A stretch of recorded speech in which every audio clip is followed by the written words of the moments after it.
being here. I appreciate the attention to this matter.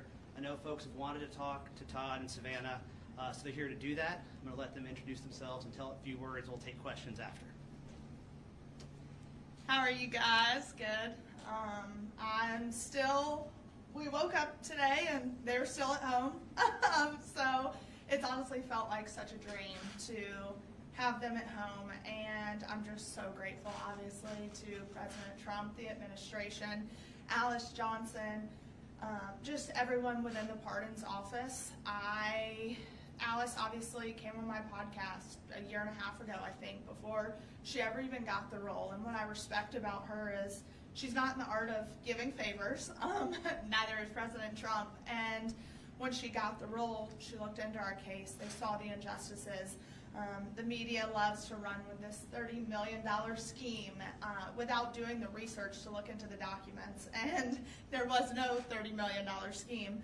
But I just appreciate the administration looking into it and seeing the faults within our case, the corruption, and just the weaponization of the DOJ. So we are just so excited and moving forward. Obviously, getting them home the past 2.5 years, I have fought. Like, that was my #1 priority, was getting my parents home. But now that they're home, now we move on to all the other men and women that are in the system and getting them home. And I know we're going to continue to work. We're going to be in D.C. and Mom and Dad are now along for the ride because we're not leaving those men and women behind. There's too much work that needs to be done. There's too much reform that needs to be done. So we're just super excited, and here he is, Todd Chrisley, after running from, the media in Nordstrom yesterday. Good morning, guys. Thank you all very much for coming today, for having the interest. I want to thank first and foremost my Lord and Savior, because that's who got me through it. I want to thank President Trump. I want to thank the administration. I want to thank Alice Johnson. I want to thank every person that has prayed for us, that has stayed in the fight and that fought for the truth to come out. And so I am grateful for it. And as Savannah said, she has fought a long fight. And for any parent to see their child fight this hard, it's a double-edged sword. It's a blessing, and then your heart breaks because your child has been placed in that position to fight for you, when as a parent you're supposed to fight for your children. So I will always be grateful to you from the bottom of my heart. We've had wonderful legal representation, maybe not the first go-round, but certainly when you picked up. And we're certainly grateful to you, Alex, and to you. This is the better-looking version of our team. So, we're grateful for everything that has happened thus far, and as bad as this experience has been, there's also been a lot of blessings to come from it. I have met some wonderful men. I have listened to some horrific stories about things that have gone on in our system.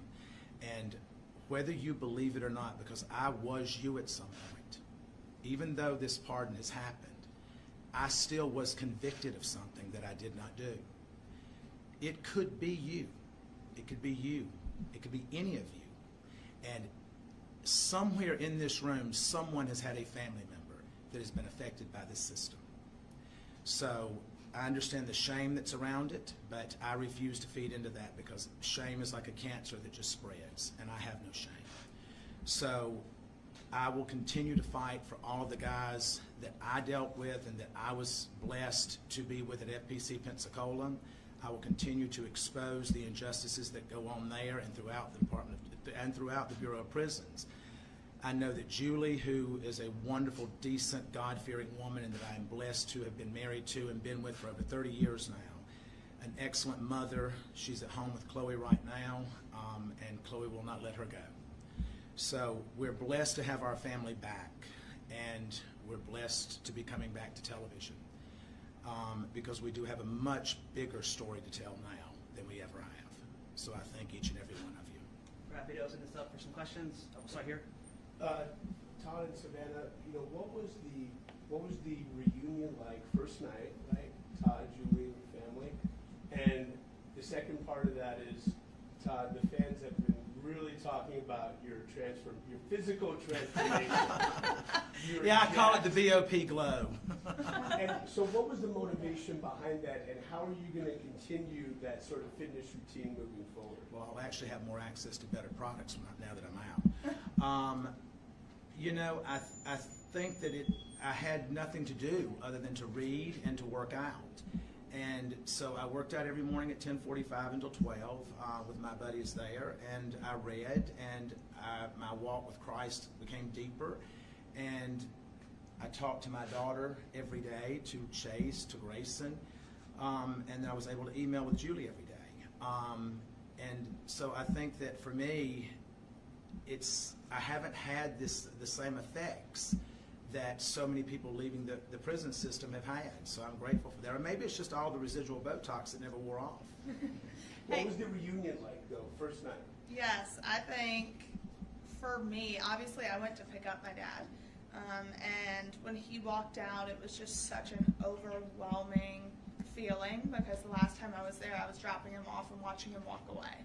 So I think watching him walk towards me, I was an absolute disaster. And we left there, and it was amazing. And I FaceTimed my friend Margot, who works within the administration, and she goes, "Hold on a second." She was like, "I'm here with the president." And we got to FaceTime the president, and it was a full circle moment. I think that it was, you know, as Savannah said, she and Nick dropped me off there, and then you picked me up. I don't even know that I felt like that it was real at that moment.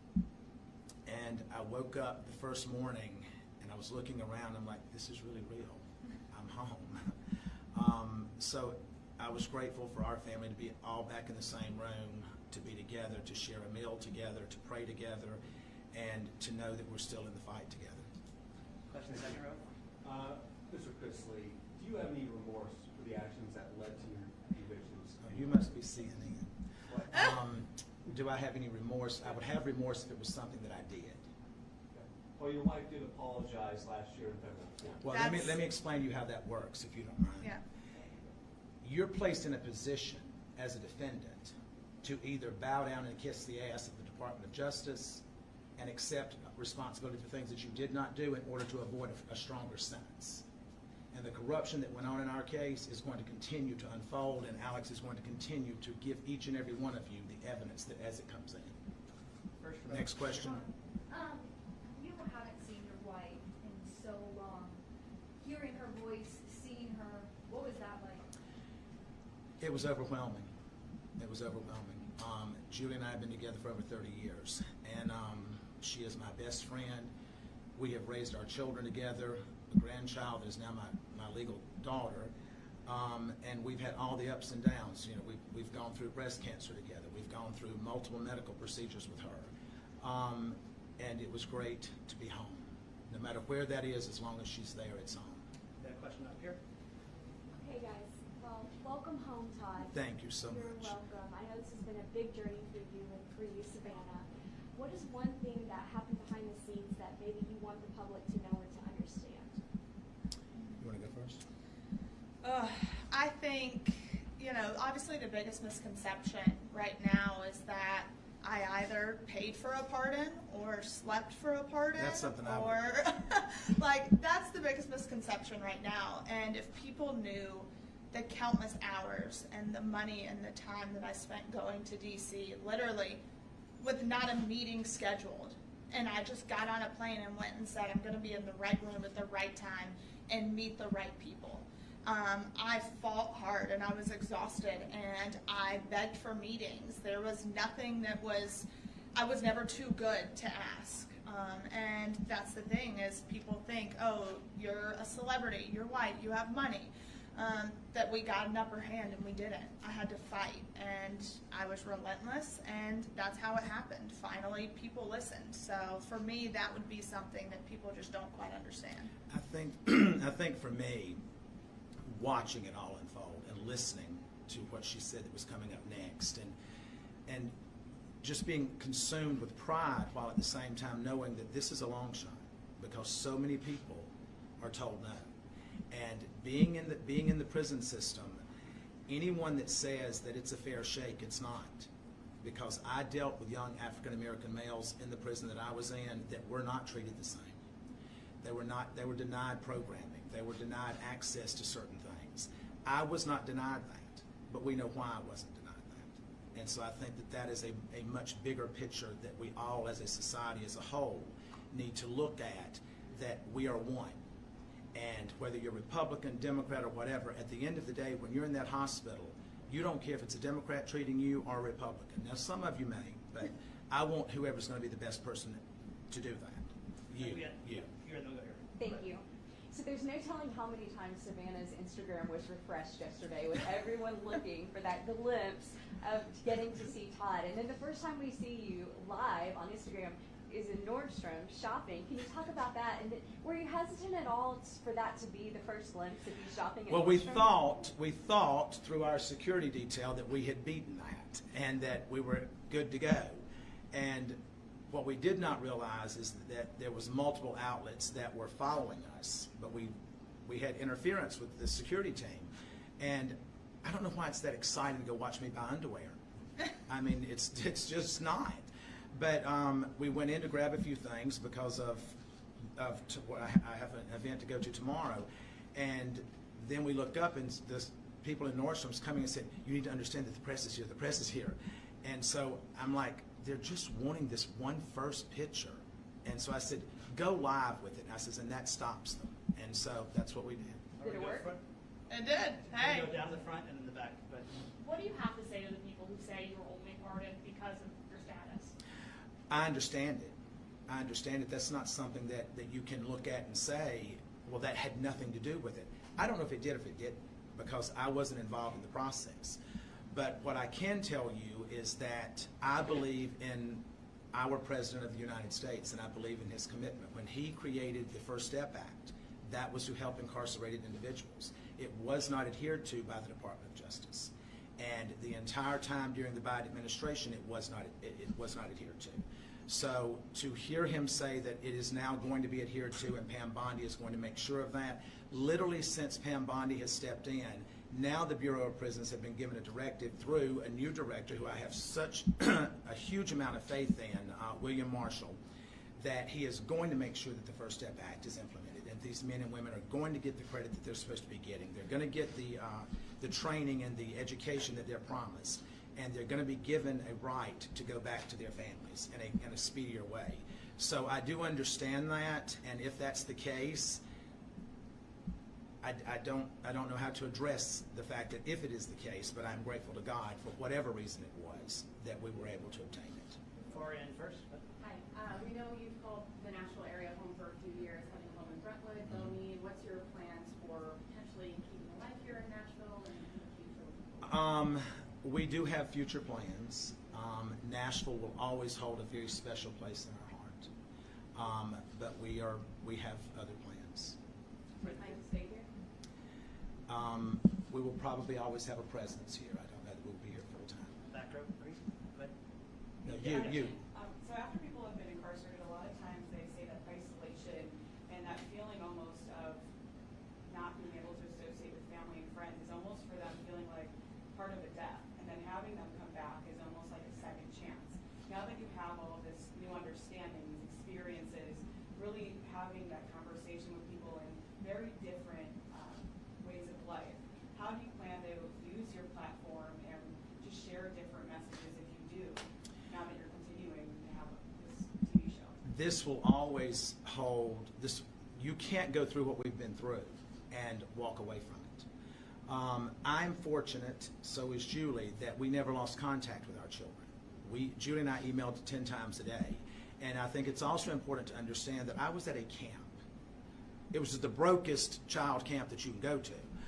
The accommodations were not great, but it, needless to say, was a camp. It was a former military base. So we had free access to walk, and we had a track and a weight pile, and we had things that we could do. But there are men there that after, I think statistically, after the first 2 years, people lose contact with their loved ones. And that I can't even imagine how that must feel, but at the same time, I think that we at this point God has said, when you know better, you do better. And it's our job at this point to expose all of that and to try to make those men and women's lives better if we can. And that's what I plan to do. So let's take a step back and take a look forward. First of all, what were both of your first reactions to the part where you just shocked?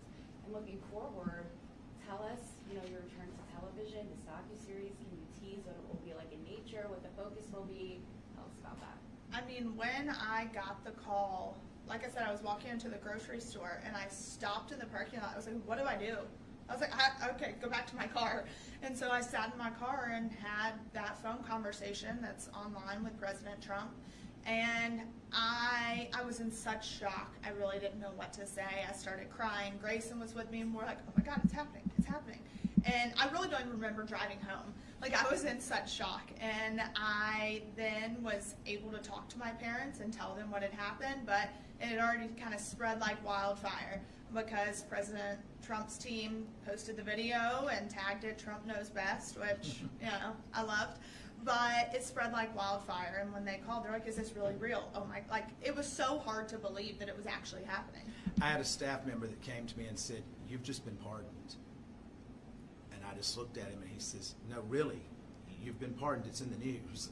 And so I walked up to call her and she said, it's true, it's true. So I remember walking back from the phone and just feeling numb, not really knowing. And then after about 10 minutes, all I could think about was the guys that I was leaving behind because I had made such wonderful relationships with those men. And when I left that day, there was only 317 men at our camp, but they were lined up shouting when I was walking out. And they were saying, don't leave it, don't forget us, don't forget us. And my commitment is to them that I will never forget them. And how about the docuseries? So we had been filming, and we had just wrapped filming for all intents and purposes, and then we get the call that they had been pardoned, so we picked right back up, and we're excited because I think this new show is going to give, first off, it's going to give people a look into the trial and things that we went through, and we're going to set the record straight, put some documents out there. Alex is on there, but it comes full circle because we go back and then we get to the point where mom and dad are pardoned, and now we move forward with our lives. And I know for me personally, now I get to be a normal 27-year-old, almost 28. And so my goal, it's like we were talking last night, it's like I'm traveling to 30 countries by the time I turn 30. But going to DC is going to be, I will be there a lot more because now I hope to work with the Federal Bureau of Prisons and Billy Marshall and help them expose the corruption because he has vowed to hold people accountable if there has been abuse and corruption to occur. So I'm extremely excited for that and to work with some organizations, put bills in front of Congress, especially for women who are incarcerated. So that's kind of our goal. And then obviously they've already got all the offers rolling in, so it's going to make life so much easier. You'll see him on quite a few different shows, I have a feeling. So one more question, and then I think we're... Can Todd confirm that you will be a part now of the second portion of the series? We are. Okay. Yep. We started filming literally the night that we got home. As soon as we got home. So I think with this new series, you will see the first time he and mom see each other for the first time. Last question. Let her have this question. So I understand you're saying you were wrongfully convicted and that information will come out, but my question is, so, it was under the first Trump administration when the investigation happened and the charges, so how can it be political? Well, if you will look at the individuals that prosecuted this case and that lied to the courts, and that these prosecutors are no longer with the U.S. Attorney's Office. Tommy Krepp left and is now at the FDIC. Annalise Peters, she is now with Meta. You don't go to Meta and give up a career as a prosecutor. That's not what you do. You don't go to the graveyard of the FDIC when you're trying to build a career as a defense attorney. So I also think it's very important to note that it took 7 years to issue a formal indictment. Exactly. So the investigation was going on for almost a decade.